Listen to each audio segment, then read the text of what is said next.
Hi viewers, இன்றைக்கி கார வடை எப்படி செய்கிறதுன்னு பார்க்கலாம். ஒரு கப் பட்டாணி, இந்த கப்பில் பார்த்திங்கன்னா நான் ஒரு கப் பட்டாணி பருப்பு எடுத்திருக்கேன். இதை அரை மணி நேரம் தண்ணி விட்டு ஊற வைக்கலாம். இதில் தண்ணி ஊற்றிக்கோங்க. ஒரு அரை மணி நேரம் நல்லா ஊற வைங்க. வடைப்பருப்பு அரை மணி நேரம் நல்லா ஊறிடுச்சு. ரொம்ப ஊற வேணாம். அரை மணி நேரத்துக்கு மேலே போயிட்டால் எண்ணெய் இழுத்துரும் வடைக்கு. அதனால் அரை மணி நேரம் ஊறினா போதும். அதுக்கு தேவையான பொருட்கள் என்னென்னு பார்க்கலாம்.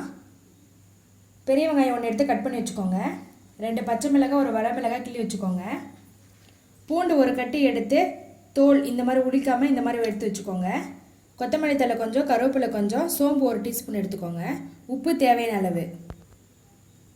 இப்போ மிக்சி ஜாரில் பருப்பு போட்டுக்கோங்க. நம்ம 1 கிளாஸ் பருப்பு போட்டிருக்கனால மிக்சியில் அரைச்சிக்கலாம். இதுவே 1 கிலோ 2 கிலோ அந்த மாதிரி செய்யும் போது கிரைண்டரில் போட்டுக்கலாம், இல்லைன்னா உரலில் ஆட்டிக்கலாம். பருப்பு மட்டும் போட்டிருக்கோம்.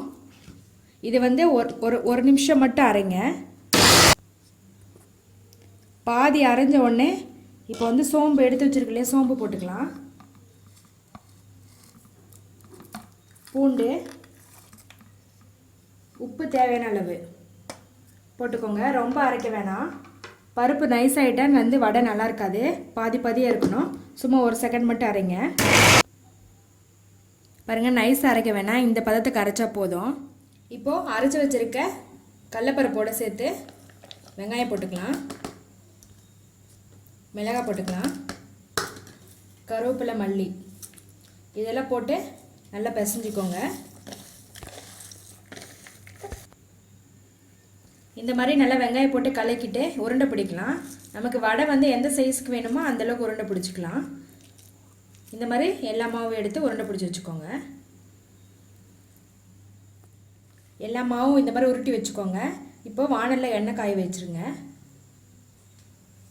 எண்ணெய் காஞ்ச பிறகு உருட்டி வச்சுருக்க மாவு எடுத்து லைட்டாக இப்படி தட்டி விடுங்க. ரொம்ப தட்ட வேணாம். ரொம்ப தட்டமாக போய்ட்டு சப்பமாக போயிடும். இந்த மாதிரி இந்த அளவுக்கு தட்டி போடுங்க. அதே போல் எல்லாமே தட்டி போடுங்க.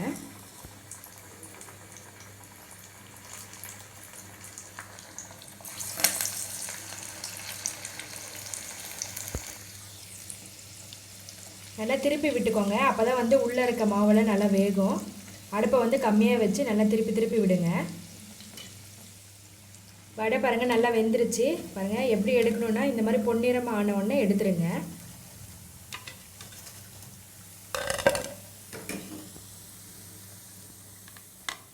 ரொம்ப டேஸ்ட்டுன்னா கார வடை ரெடி ஆகிடுச்சு. குழந்தைங்க ரொம்ப விரும்பி சாப்பிடுவாங்க. இதே போல் வீட்டில் ட்ரை பண்ணி பாருங்கள். பிடிச்சிருந்தா எங்கள் சேனலை சப்ஸ்கிரைப் பண்ணுங்கள். உங்களோட கமெண்ட்ஸை எனக்கு சொல்லுங்கள்.